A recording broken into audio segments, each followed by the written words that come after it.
Assalamualaikum warahmatullahi wabarakatuh. Alhamdulillahirabbil alamin wa bihi nasta'inu ala umurid dunya waddin wassalatu wassalamu ala asyrafil anbiya'i wal mursalin sayyidina wa habibina wa qurrati a'yunina Muhammadin wa ala alihi wa ashabihi wa dzurriyyatihi wa man tabi'ahum ila yaumiddin amma ba'du. Alhamdulillah, puji syukur kita haturkan kehadirat Allah Subhanahu wa taala karena sampai saat ini kita masih diberikan hidayah, inayah, maunah, kesehatan, kesempatan dan kemampuan untuk bisa mencari ridho Allah Subhanahu wa taala dengan cara thalabul ilm atau mencari ilmu. Shalawat serta salam semoga senantiasa tercurahkan kepada junjungan kita bersama Nabi besar Muhammad sallallahu alaihi wasallam beserta keluarga beliau, sahabat beliau dan para pengikut beliau sampai hari akhir nanti. Baiklah anak-anak yang dimuliakan oleh Allah Subhanahu wa taala, kita sudah berada di bulan Ramadan, bulan yang teramat sangat istimewa, bulan yang hanya diberikan kepada umatnya Kanjeng Nabi Muhammad sallallahu alaihi wasallam dan diiri oleh umat-umat yang lain tentunya, karena dengan bulan Ramadan ini sesuai dengan namanya Ramadan, yaitu berarti melebur.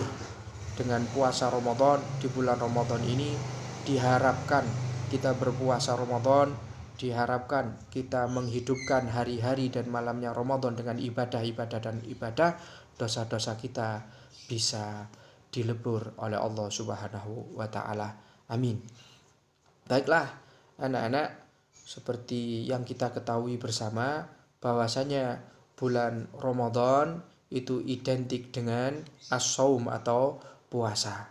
Oleh karenanya teramat sangat penting kita belajar fiqhus syam atau fiqhus shaum, fikih puasa, yaitu hukum-hukum yang berkaitan dengan puasa Ramadan.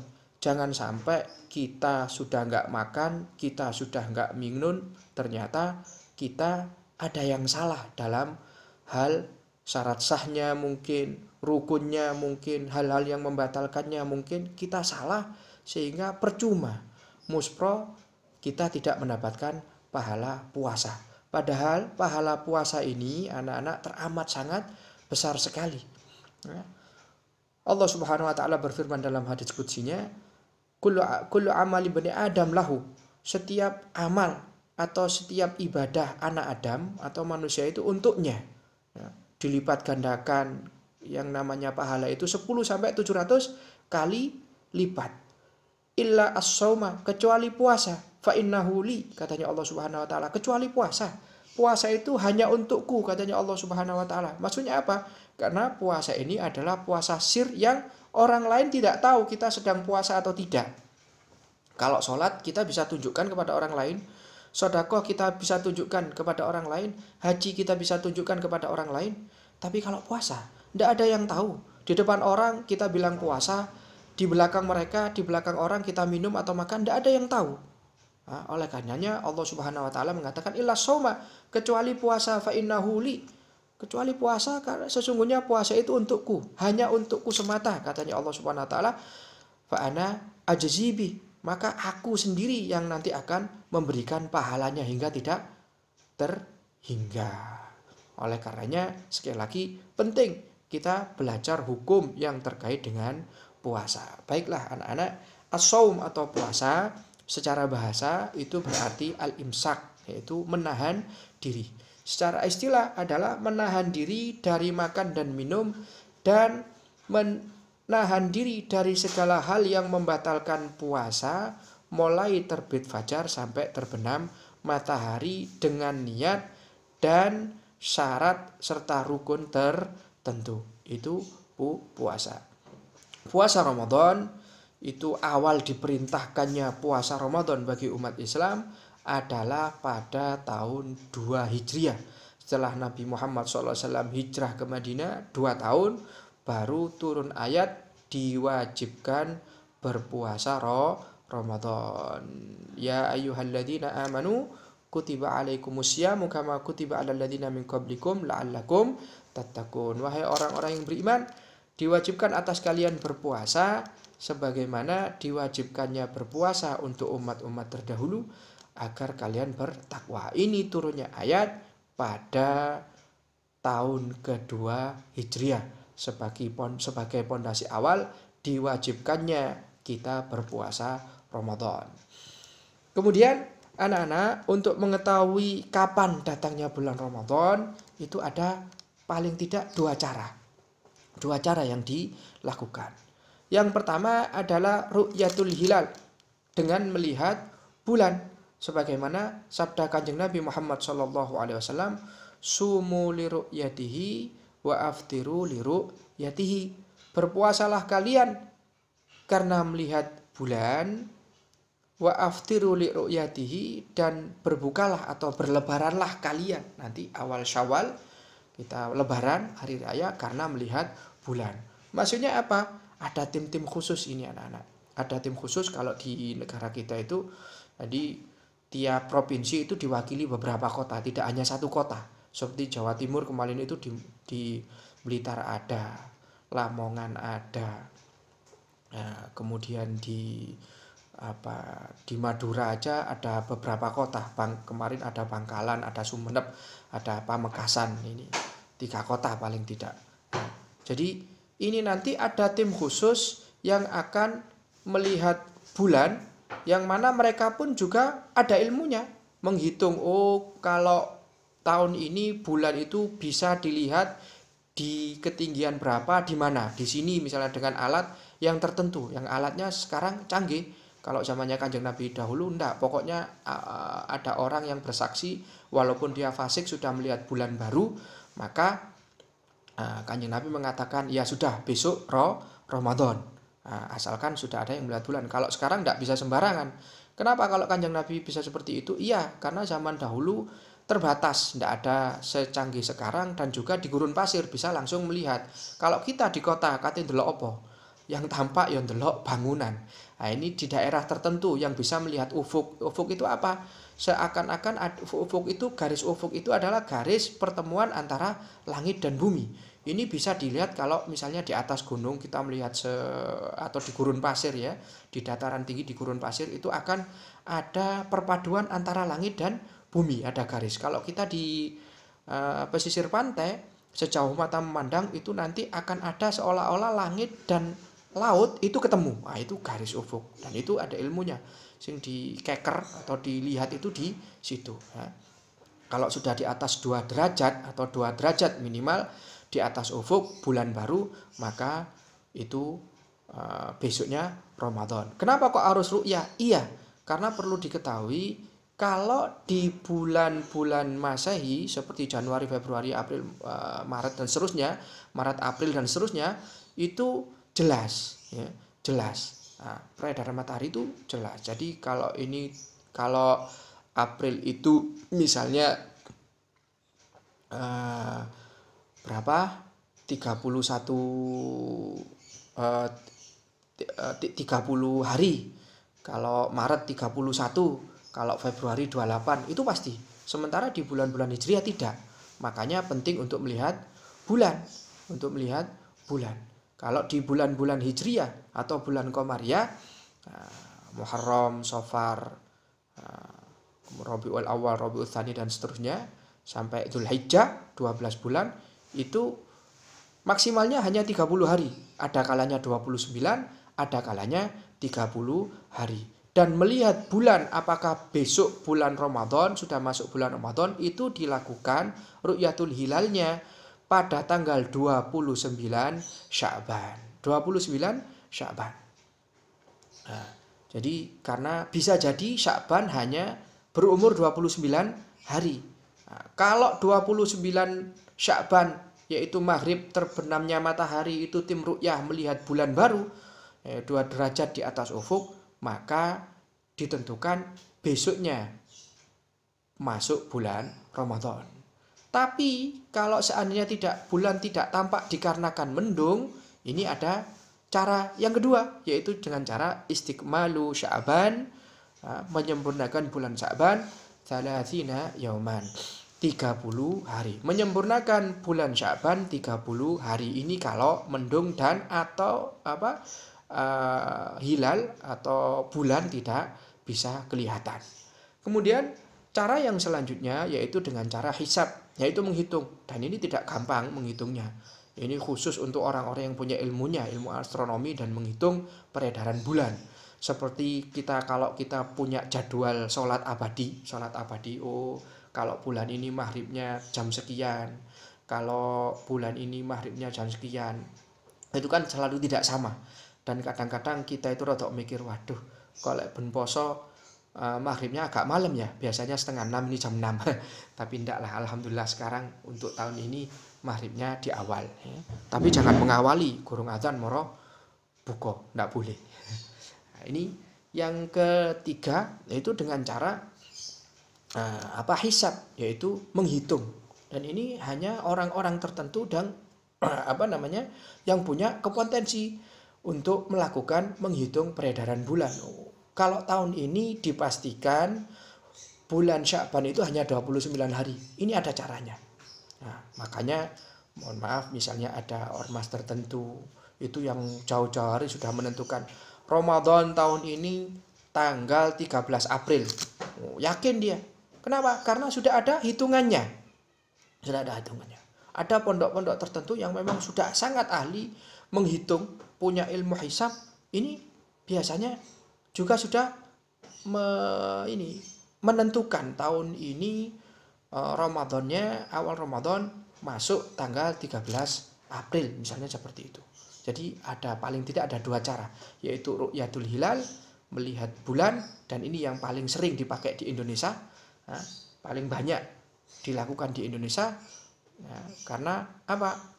Sebagaimana Kanjeng Nabi Muhammad bersabda, sumu li ru'yatihi wa aftiru li ru'yatihi. Berpuasalah kalian karena melihat bulan dan berhari rayalah kalian karena melihat bulan.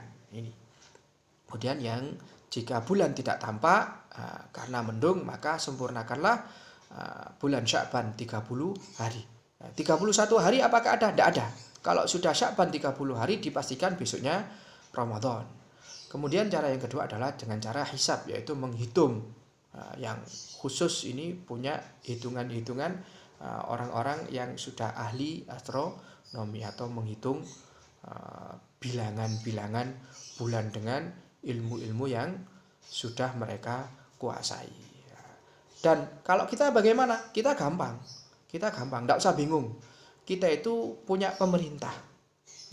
Pemerintah kita itu sudah menyebar di tiap daerah, tiap provinsi, itu tim-tim ahli yang mewakili provinsinya atau kotanya untuk melihat bulan. Kalau mereka sudah berangkat di tanggal 29 bulan Sya'ban, maghrib itu mereka sudah menentukan posisi-posisi di mana mereka melihat bulan. Kalau melihat bulan mereka lapor ke pemerintah. Makanya ada kalau kita itu mendengarkan sidang isbat. Sidang isbat yaitu sidang penentuan awal Ramadan dan awal Syawal oleh pemerintah. Pemerintah tahunya dari mana? Ya dari orang-orang yang berada di daerah-daerah yang melihat bulan itu. Dan mereka mau disumpah. Kalau pemerintah disumpah mereka sudah melihat bulan, maka pemerintah diketok nih palu. Bahwasanya besok diumumkan besok sudah masuk bulan Ramadan. Seperti kita kemarin misalnya di musala-musala di masjid itu tidak langsung taraweh. Kenapa? Biasanya masih mendengar radio di Masjid Jamek. Karena Masjid Jamek itu kan identik dengan masjid yang dimiliki kota Malang ya, pemerintah. Melok pemerintah. Kalau sudah Masjid Jamek ngumumkan besok sudah masuk Ramadan, maka kita tarawih. Atau paling tidak kita nunggu kalau sudah ada bilal shollu sunnatat tarawih jami'ah rahimakumullah. Baru itu kita tarawih. Berarti pemerintah sudah menentukan bahwa besok masuk bulan Ramadan. Nah, itu cara menentukan bulan Ramadan, anak-anak. Sekarang kita masuk ke faslun bab syurutu sihhatihi, yaitu syarat sahnya berpuasa Ramadan. Nah, berpuasa Ramadan. Nah, kemudian nanti syarat wajibnya. Terkadang kita masih bingung, apa bedanya syarat sah dengan syarat wajib, Pak? Perlu diketahui bahwa syarat sah itu berhubungan dengan ibadahnya itu sendiri. Jadi ibadahnya ini sah atau tidak tergantung ini syarat sahnya. Tapi kalau syarat wajib itu apa? Disandarkan kepada pelakunya. Disandarkan kepada pelakunya. Oh, saya ini sudah wajib puasa atau tidak? Ya, terkena syarat ini atau enggak? Oh, saya Islam, saya sudah balik berakal, maka saya wajib puasa. Nah, maka yang namanya balik Islam berakal itu menjadi syarat wajib. Nah, kalau dalam sholat misalnya suci dari hadas, ya, baik tempat, ya, pakaian atau badan, ini syarat sah, baru dikatakan sholatnya sah. Nah, apa saja syarat-syarat puasa dikatakan di dalam kitab Safinatun Najah, yang mana yang sedang saya baca ini karangan dari Asy-Syaikh Al-Alim Al-Fadil Abdullah bin Sumer Al-Hadrami. Ini beliau mengatakan syurutu sihatihi, syarat-syarat sahnya puasa arba'atu asya'ah, ada 4 hal. Yang pertama Islam. Jadi kalau yang melakukan itu orang Islam puasa, maka puasanya sah. Tapi kalau ada orang non muslim melakukan puasa, lah kenapa jenengan puasa? Ini tetangga-tetanggaku muslim semua puasa, ndak enak aku kalau nggak puasa, aku tak puasa wis, gak mangan, gak ngombe, ya ndak makan, ndak minum, mulai terbit fajar sampai matahari terbenam, ya dia hanya dapat apa? Ya hanya dapat lapar dan haus. Apakah dapat pahala? Tidak. Kenapa? Karena puasanya tidak sah, karena dia bukan orang Islam. Itu syarat sah yang pertama. Kemudian yang kedua, wa'aklun, berakal, anak-anak berakal. Maksudnya apa? Berakal sehat. Yaitu kalau kita itu ya kita sudah berakal sehat, kita sudah balik, ya, termasuk balik dan berakal sehat, sudah cukup umur. Kalau yang melakukan ini tidak berakal sehat, misalnya ada orang gila berpuasa, gendeng deh, yo melok sahur, yo niat, gak mangan, gak ngombe, mulai terbit fajar sampai terbenam matahari, koyok wong poso, tapi pada akhirnya dia ndak tahu dia itu sedang berpuasa atau ndak. Namanya orang ndak sehat, namanya orang gila, maka tidak sah, ya, tidak sah puasanya, karena pada akhirnya orang gila itu ndak tahu apa yang dia kerjakan. Oh, kok enak men Pak? Ya enak, lek kepin gak poso jadi orang gila. Naudzubillah min dzalik. Itu yang kedua. Kemudian yang ketiga, anak-anak, waniqain min nahwi haidin. Ini khusus bagi orang perempuan atau anak-anak perempuan. Yang ketiga, syarat sahnya itu adalah terbebas atau suci dari yang namanya haid atau semisalnya. Haid atau semisalnya. Apa Pak semisalnya? Hanya ada 2. Kalau enggak nifas ya apa? Wiladah. Ya, darah wiladah. Ya. Jadi kalau darah haid itu yang bulanan, datang bulan, untuk anak-anak perempuan itu tiap bulan, ya, tanggal sekian sampai sekian, biasanya rutin, bisa mundur bisa maju. Kalau darah nifas itu adalah darah yang keluar biasanya sampai 40 hari, bahkan bisa lebih, itu minimalnya 40 hari, itu bisa lebih ketika wanita selesai melahirkan. Ini darah keluar, ini namanya darah nifas. Ada yang namanya darah wiladah, yaitu darah yang keluar berbarengan dengan bayi lahir. Ini darah wiladah. Nah, kalau 3 wanita ini mendapati 3 darah ini, maka tidak sah dia berpuasa walaupun dia ngotot untuk poso. Dia sedang haid, tapi mengatakan, poso haid eman ta. Aku wegah kalau puasa nanti kodok di luar bulan Ramadan. Males, kanca-kancaku yang teman-temanku yang lain tidak berpuasa, masa aku akan puasa sendiri? Dia ngotot seperti itu, dia tetap puasa, maka tidak sah, bahkan haram hukumnya bagi wanita-wanita yang haid atau wiladah dan nifas. Jadi kalau haid, nifas, wiladah memaksakan diri untuk berpuasa, maka hukumnya tidak sah bahkan haram. Paham ini ya? Untuk laki-laki nggak ada. Kalau laki-laki nggak ada yang namanya haid. Kan Pak iya lek gak mencret ya mimisen kalau laki-laki ya. Nah, ini tidak masuk. Nah, tidak masuk. Jadi ketika wanita mendapati 3 darah ini yaitu haid, nifas dan wiladah, maka dia tidak sah melakukan puasa. Kalau tetap dilakukan, puasanya tidak sah. Hanya 3 darah ini. Kalau ada wanita kemudian roto terus kepalanya boncor, luka, keluar darah, ya ini bukan termasuk yang itu.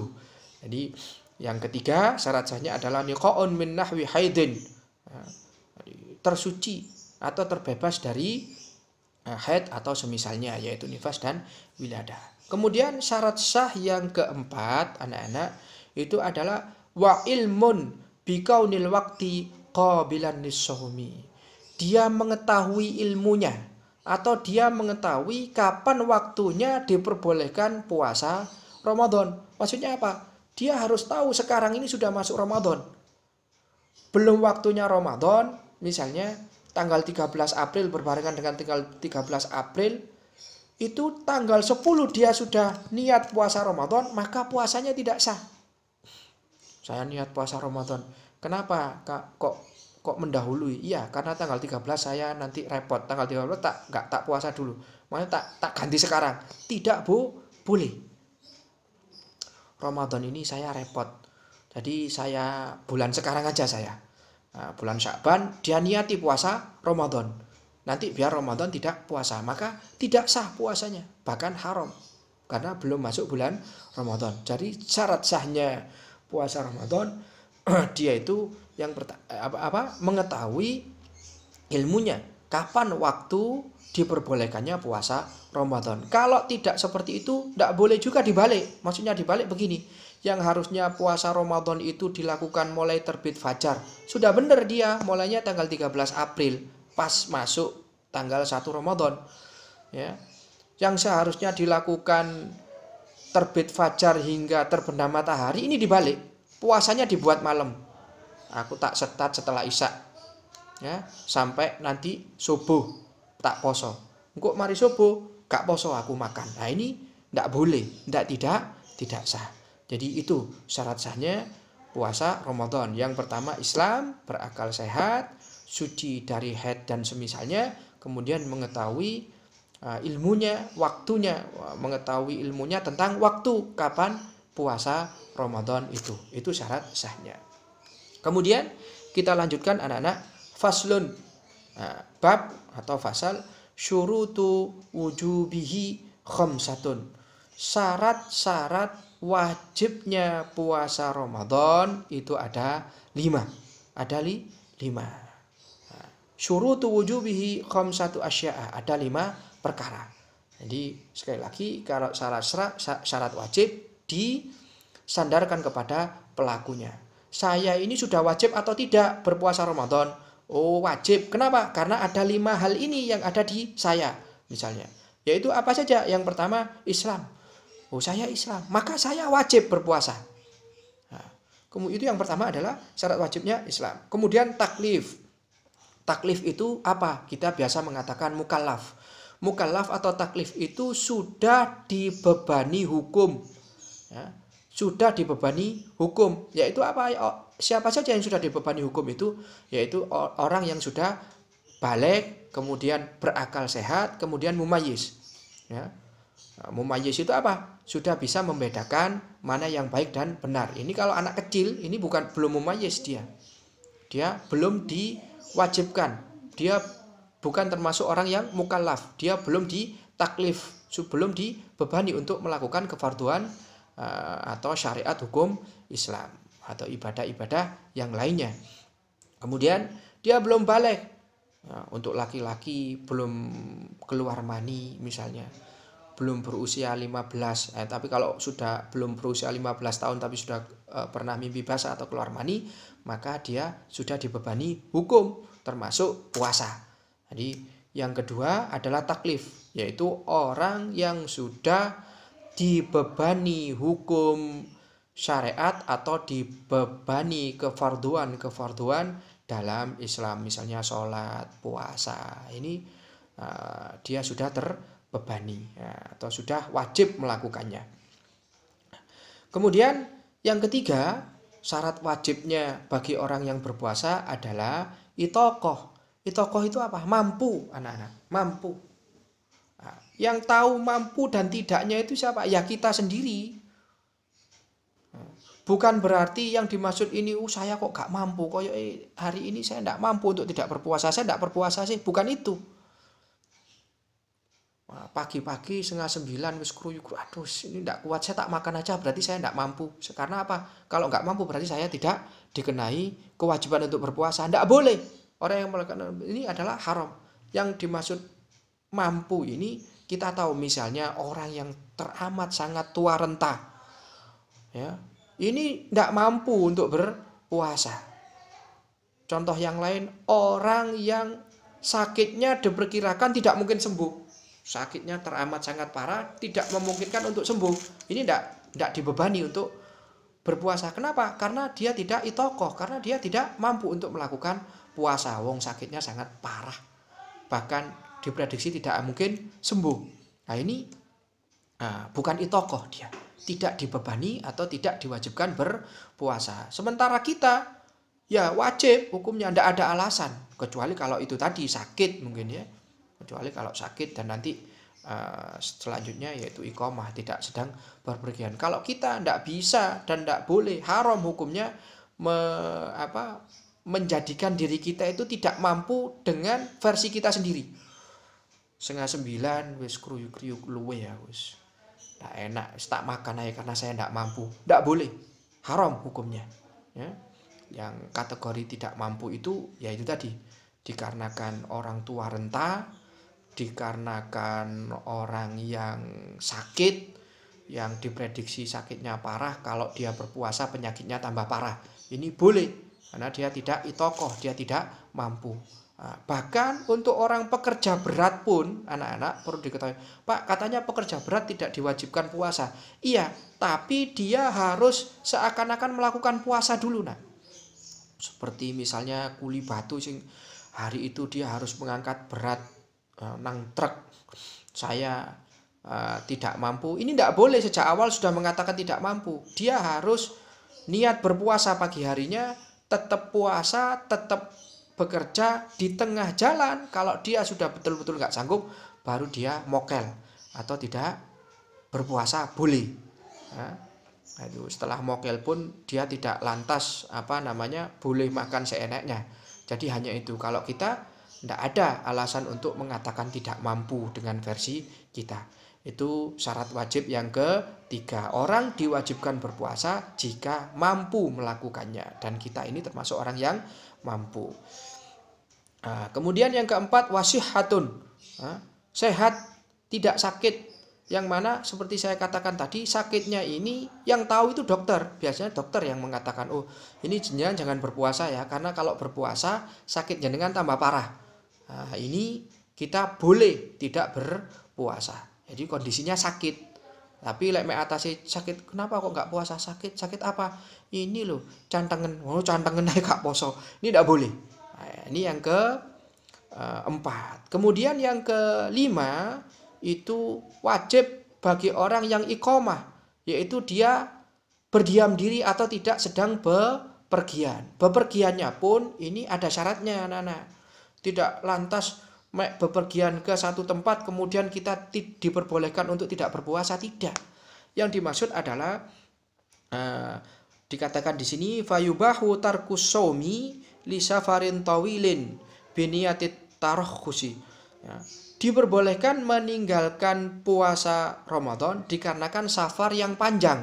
Safar yang panjang itu adalah safar atau bepergian yang kita diperbolehkan melakukan jamak atau sholat jamak atau sholat qashar. Ini boleh dengan niat tarokhus, yaitu meringankan. Tapi untuk zaman sekarang dilanjutkan, dilihat walaupun perjalanannya panjang, jauh, kita boleh sholat jamak atau qashar. Dilanjutkan di sini dikatakan fa in tadarrara bihi fal fitru aula. Kalau seandainya berpuasa itu menjadikan madharat, menjadikan orang yang sedang bepergian ini madorotnya lebih besar, engko lek tak paksa poso bepergian jauh ini saya malah akan sakit, maka berbuka atau tidak berpuasa itu lebih baik. Akan tetapi dilanjutkan di sini wa illa fasaumu afdol. Tapi jika tidak mengandung madorot bagi orang yang sedang bepergian jauh, misalnya numpak pesawat jauh, ono AC-ne enak dan tidak ada efek apapun bagi orang yang berpuasa, dikatakan di sini fasaumu afdol, maka puasa lebih diutamakan. Baik anak-anak, karena waktunya sudah habis, insya Allah untuk rukun dan yang membatalkan puasa kita lanjutkan pertemuan yang akan datang. Itu yang bisa saya sampaikan, kurang lebihnya mohon maaf.